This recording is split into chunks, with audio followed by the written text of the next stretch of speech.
అందరికీ నమస్కారం.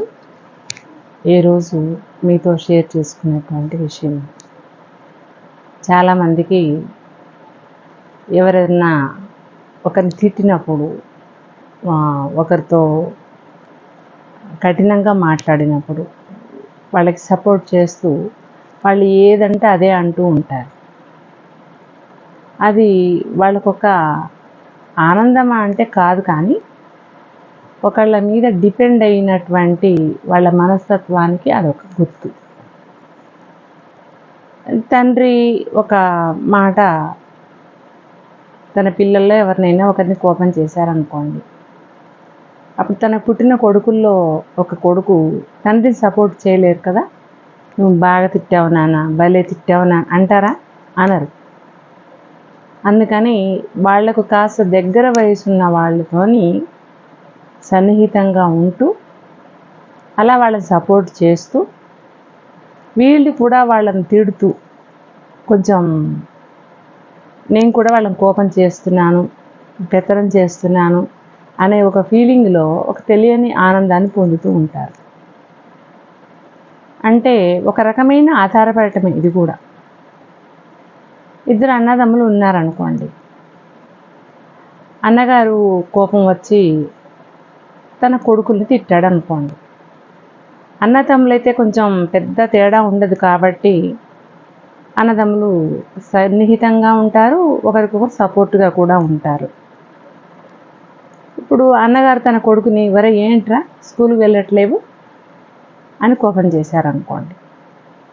అప్పుడు ఆ తమ్ముడు కూడా, అది అన్నయ్య అలా కోపం చేయి, రోజు వెళ్ళట్లేడు అసలు, అది అలా కోపం చేస్తే కానీ వాడికి ఏమైనా బుద్ధి రాదు అని అలా అన్నగారిని సపోర్ట్ చేస్తారు. నిజానికి బాబాయ్ అనేవాడు తాను ఇండివిజువల్గా కూడా స్కూల్కి వెళ్ళట్లేడని కేర్ తీసుకోవచ్చు, తిట్టవచ్చు.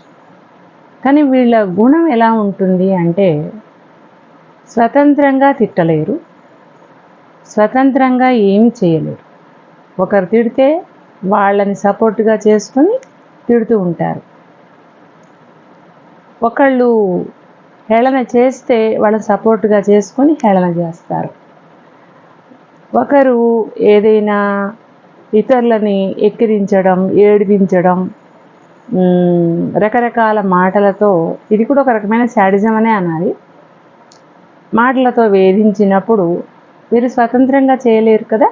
వారికి సపోర్టుగా ఉంటూ వీరు కూడా కొంత ఏడిపిస్తూ చేస్తూ, మరి ఒకడు చేయలేడు కదా, ఒకడు తిట్టలేడు, ఒకడు ఏడిపించలేడు, ఒకడు అవమానం చేయలేడు. అందుకని ఒకరి సపోర్టుతో వాళ్ళు చేస్తూ ఉంటే వాళ్లకు సహాయం చేస్తున్నట్టుగా చేస్తూ తాను కూడా అదే పరిధిలో చేసి ఆనందాన్ని పొందుతూ ఉంటారు. అలాంటప్పుడు ఒక్కోసారి ఏం జరుగుతుందంటే, కాలక్రమంలో ఎంత వయసు పెరిగినా ఒకరి మీద ఆధారపడడం అనేది అలవాటైపోయి స్వతంత్రంగా ఏ నిర్ణయం తీసుకోలేరు. స్వతంత్రంగా చివరికి తన పిల్లలైనా సరే తప్పు చేస్తే కోపగించలేరు. తన పిల్లలే అయినా కూడా స్వతంత్రంగా ఏమీ చేయలేరు. తనకు ఒకరి సహాయం కావాలి. చివరికి భార్య విషయంలో కూడా ఒకరి సహాయం కావాలి. తన భార్య ప్రవర్తన నచ్చలేదనుకోండి, అప్పుడు కూడా తనకు నచ్చిన వాళ్ళు ఎవరైనా ఒకరు తన భార్యకు నచ్చజెప్పడము, లేకపోతే ఏదైనా అనడము, అలా చేసినప్పుడు అది నేనదే అంటున్నాను, అవును నేను అలాగే చెప్తున్నాను అని వాళ్ళ సపోర్టుతో అంటారు. వీళ్ళ మనస్తత్వం తెలిసినటువంటి అమ్మాయే కనుక భార్య అయి ఉంటే, ఆ భార్య కనుక అలాంటి గుణం ఉంటే, ఓహో ఇతనికి ఎవరైనా సపోర్ట్ ఉంటేనే ఇలా చేస్తాడు అనుకుంటే, అప్పుడు ఆమె సపోర్ట్గా ఉండి ఇతన్ని ఆడించగలుగుతుంది. లేదు, ఒకరి సపోర్టుతో నన్ను తిడుతున్నాడు అని మనసులో కసి పెంచుకుంటే కనుక భవిష్యత్తులో తనకి ఎవరెవరు సహాయపడుతున్నారో వాళ్ళు దూరం అయ్యేటట్టు చేస్తుంది. వాళ్ళు దూరం అయిన తర్వాత ఇతన్ని ఎలా ఆడుకోవాలో అలా ఆడేసుకుంటుంది. అప్పుడు ఇక ఆయన కష్టసుఖాలు చెప్పుకోవడానికి కానీ, బాధలు చెప్పుకోవడానికి కానీ, ఏది చెప్పుకోవడానికి కూడా ఎవరూ ఉండరు.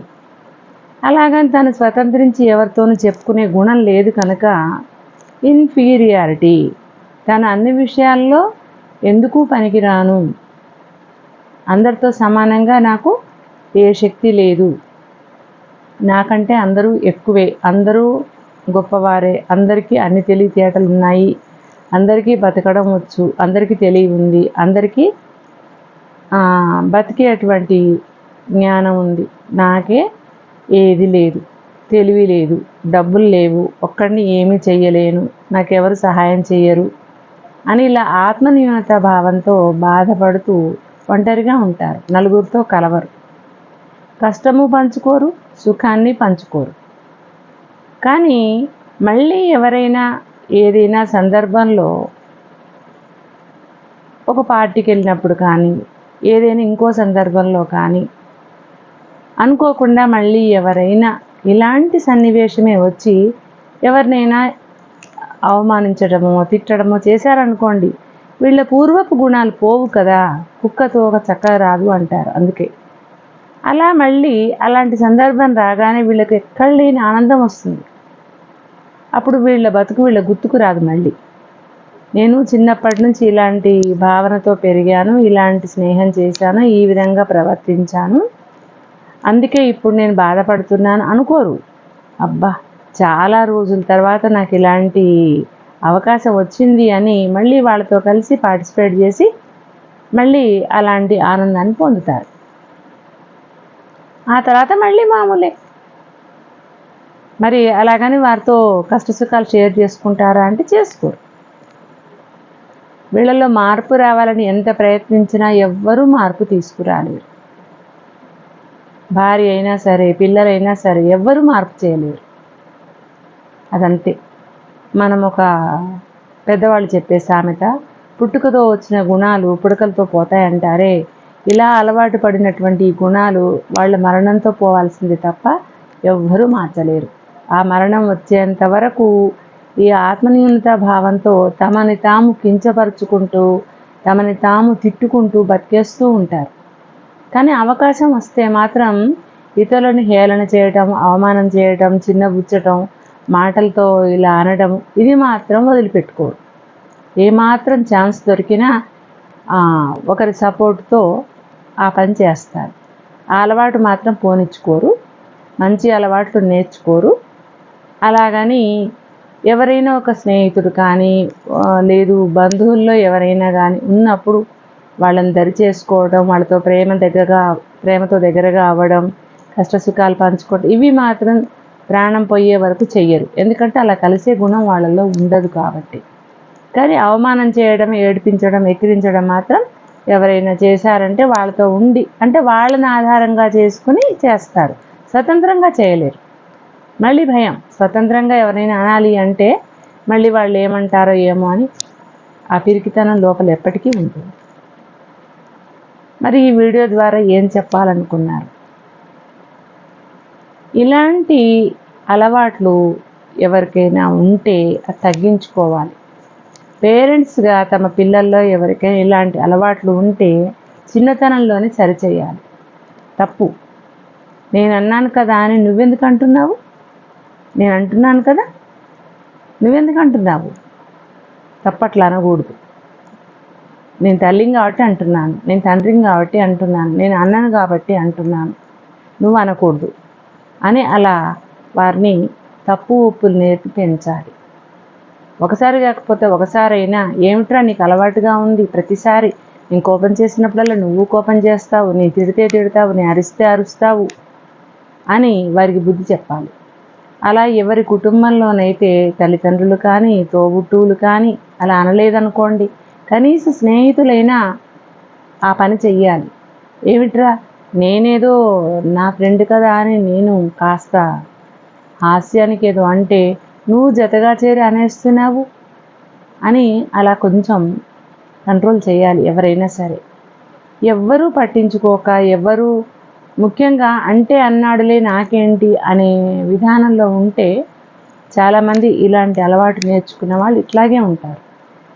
వాళ్ళ జీవితంలో ఎందుకు పనికిరారు. వాళ్ళు అనడానికి ఇష్టపడతారు, కానీ వాళ్ళని ఎవరైనా అంటే మాత్రం తట్టుకోలేరు. వాళ్ళని ఎవరైనా అన్నారు అంటే ఒక్కొక్కసారి అది ఎంత దూరం వస్తుంది అంటే వాళ్ళ మానసిక స్థితి, అది అవమానంగా భావించి అన్నం తినలేరు, నిద్రపోరు, ఎవరిలో కలవరు.